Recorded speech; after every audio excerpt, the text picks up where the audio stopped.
Vossa Excelência falava muito, durante a época do governo Bolsonaro, sobre a existência de um gabinete do ódio.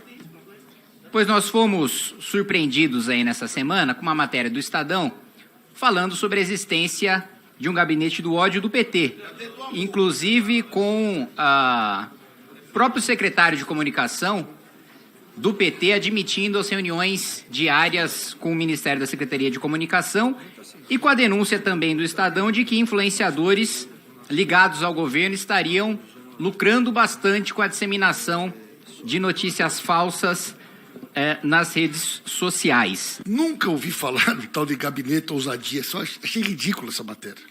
Desconheço completamente. Para mim foi algo... Então, eu não vou responder uma coisa que foi totalmente tirada de um contexto que não existe. Segundo, jamais, de minha parte, eu vou concordar com qualquer perseguição, linchamento a jornalista profissional ou ter qualquer conduta inadequada com alguém que discorde da minha opinião, que discorde do governo ou assim por diante. Em nenhum momento minha intenção foi criar qualquer tipo de constrangimento a críticas ao governo. Meu único objetivo foi estancar uma rede organizada de fake news que naquele momento atuava de forma industrial para prejudicar a ação de trabalho de resgate, salvamento e chegada de donativos no nosso Estado.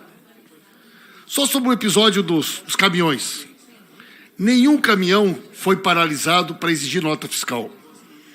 Nenhum caminhão foi parado para cobrar imposto. Houve, sim, um episódio específico, automático, quando passou na balança, e mesmo assim o caminhão foi liberado. Nenhum caminhão deixou de chegar ao Rio Grande do Sul ou entregar donativo. Jamais ninguém exigiu nota fiscal. Jamais foi cobrado imposto de ninguém. Essa foi a questão que eu desmenti. Segundo lugar, deputado Pedro, quero em primeiro lugar agradecer ao senhor e no seu nome agradecer a todos os bombeiros do Brasil. Voluntários, bombeiros militares, bombeiros civis. O senhor esteve lá no Rio Grande do Sul. Para nós é um motivo de orgulho e de agradecimento a sua presença. E eu tenho conversado muito com o Volney, nosso secretário nacional de Defesa Civil, com o ministro Valdez. Quero dizer a Vossa Excelência que se tem uma coisa que nós precisamos debater é a criação de uma Força Nacional da Defesa Civil. Essa é uma ideia que o Volney discute, que o Valdez discute, nós já conversamos sobre ela dentro do governo. Nós precisamos ter uma capacidade de pronta resposta. Assim como tem a Força Nacional de Segurança, como tem a Força Nacional do SUS, nós temos que possibilitar treinamento, uma doutrina, equipamentos preparados para que em qualquer lugar do Brasil, quando ocorra uma tragédia, a gente possa rapidamente mobilizar e fazer chegar lá a pronta resposta do Estado brasileiro. Então, se tem um ensinamento que nós precisamos tirar, é a importância de debater a Força Nacional da Defesa Civil. Com a palavra, deputado Orlando Silva. Presidente, eu posso já juntar o minuto da réplica? E depois devolver os 4 minutos para ele, por favor? Pode. Agradeço, presidente.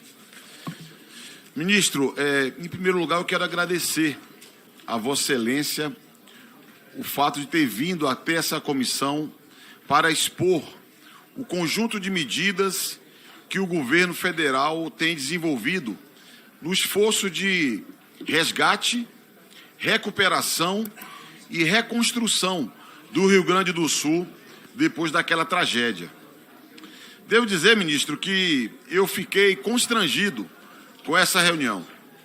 Eu tinha para mim que a quarta-feira passada tinha sido o epílogo, o último capítulo, o último momento do fundo de poço que a Câmara dos Deputados teria se metido, por tudo que nós assistimos na quarta-feira passada. Mas hoje, em alguns momentos, eu percebi que a capacidade da Câmara dos Deputados cavar mais fundo o buraco em que se mete não tem limites. Simplesmente não tem limites. Mas eu quero, de todo modo, ministro, que o senhor fale um pouco sobre orçamento.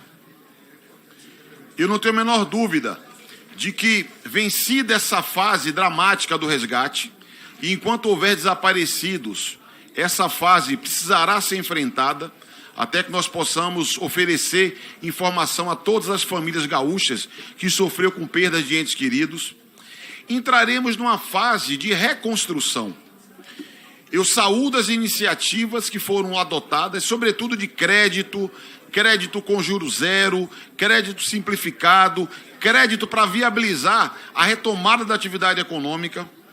Mas eu não tenho a menor dúvida que o Congresso Nacional, e eu quero ouvi-lo sobre isso, tem a responsabilidade de pensar no orçamento de 2025, talvez pensar num plano plurianual de reconstrução do Rio Grande do Sul, estruturado em prioridades para a recomposição da sua infraestrutura, seja de logística, seja de infraestrutura social, que foi fortemente abalada em função da tragédia do Rio Grande do Sul.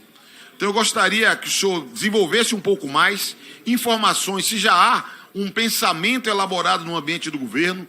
Nós precisamos enfrentar a lei de diretrizes orçamentárias, enfrentar a preparação do orçamento do ano que vem e, quem sabe, dos outros anos, como se for um esforço de guerra. Porque é isso que será necessário para que nós possamos alcançar o objetivo da reconstrução.